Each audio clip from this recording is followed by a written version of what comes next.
You ever see a logo and just think, yeah, that works? Or, how a website can feel super calming while a movie poster gets your heart pumping? Well, that's not magic. Turns out everything we see is speaking a kind of hidden visual language. And today, we are going to unlock that code. So what is it? What's the secret sauce behind these designs that just grab us and don't let go? It feels like it should be this huge, complicated thing, right? But the answer? It's actually pretty simple. And we're about to find out what it is.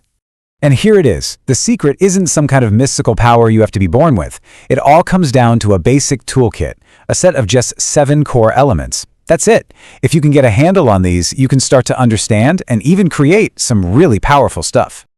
Okay, let's pop open this toolkit and see what we've got. We have line, which is kind of like the skeleton for everything. Then there's color, which brings all the emotion. Shape and form give it substance. Texture gives it that I want to touch it feel. Space lets everything breathe. And finally, typography, that's the voice. These are the 7 essential ingredients every single designer plays with. So, we're going to start with the most basic, the most fundamental piece of them all, the humble line. I know, it seems almost too simple, but trust me, the line is the starting point for absolutely everything in design. So in the design world, what even is a line? Well, it's pretty much what you think it is, any continuous mark or path. It's just the connection between 2 points. But as you're about to see, this simple little mark holds an incredible amount of power. I mean, look at this. A single line is just, a line. But see what happens when we start repeating them and combining them. Over on the left, you've got your basic building blocks. But on the right, whoa, those same simple lines suddenly become these intricate dynamic patterns.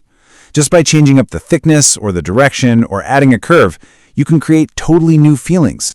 So what's the point of all these lines? What do they actually do?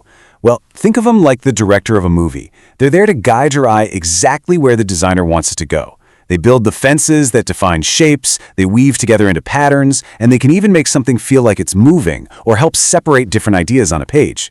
They're doing a lot of heavy lifting. And this is a perfect example of what I'm talking about. See how these lines are creating a border? They're not just there to look pretty. They are framing the content, giving it structure, and basically screaming to your brain, hey, look in here. It's such an elegant and effective trick. And we can take that idea even one step further. Lines can become the entire skeleton of a design. Here, they're creating a grid, a really strong visual structure that organizes everything on the page. This isn't just about decoration anymore. This is visual architecture. All right, so from the structure of the line, let's move on to maybe the most emotional, most powerful tool in the whole kit, color. This is where a design really starts to feel alive. I absolutely love this quote from our source material because it just nails it. Color adds life. It's not just about what you see, it's about what you feel. It can set the mood in an instant and communicate a whole idea without using a single word. So how do designers tap into all that power? Well, they start with this map, the color wheel. At its heart are the 3 primary colors. You know them, red, yellow, and blue. You mix those, you get the secondary colors, like green and orange. Mix those, and you get all the other colors that fill in the gaps.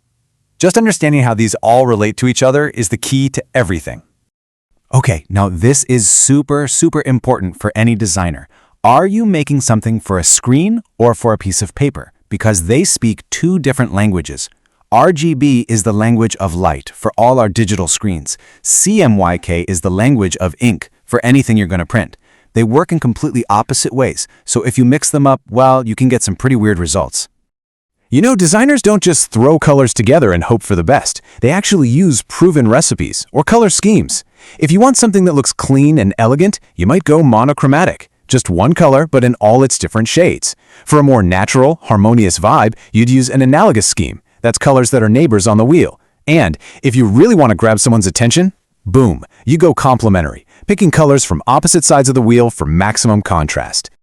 Okay, so we've got our lines, we've got our colors. Now let's give our design some weight, some actual substance. It's time to talk about the elements that create solid objects and give them that tactile feel, shape, and texture. So, a shape, it's basically just a defined 2-dimensional area. Simple as that. It could be a logo, a block of text, or a button on a website. They're the basic containers we use to organize all the information. And shapes really come in 2 main flavors. First, you've got your geometric shapes. your squares, your circles.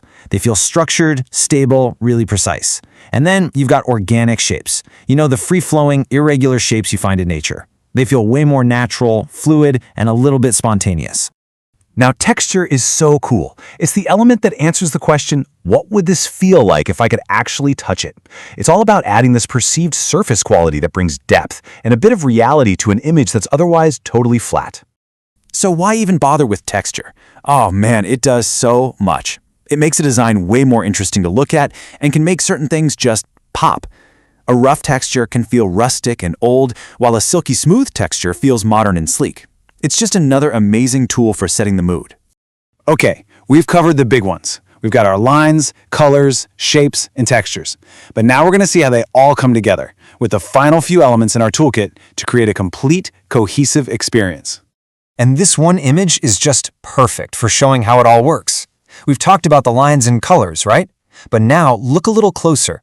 See how the globe isn't just a flat circle? It's got shading, which gives it form. That's the illusion of being three-dimensional.